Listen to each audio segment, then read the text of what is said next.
En fait, sur la désirabilité, il y a deux réalités. Il y a comment les Occidentaux parlent de nous. De manière caricaturale, de manière bestiale, de manière physique et de manière rabaissante. Ouais. Et c'est ce que les Antillais avaient de nous. Parce qu'ils avaient le monopole de la narration. Que ce soit dans les livres scolaires, que ce soit dans les médias mainstream, c'est les Occidentaux qui racontaient les Africains. Maintenant, avec Internet et avec la littérature, c'est les Africains qui se racontent de façon élogieuse et de façon valorisée. Ce qui fait que on crée du désir, on crée de l'envie.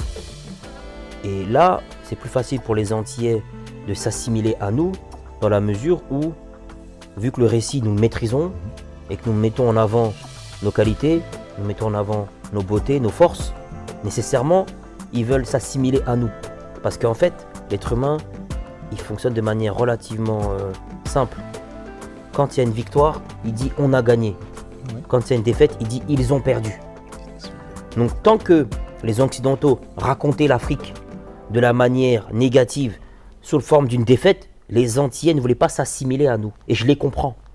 Maintenant que nous reprenons notre histoire et que nous racontons nos victoires et nous avons un esprit critique sur nos défaites, à ce moment-là, c'est plus simple pour eux de s'assimiler à ce que nous sommes.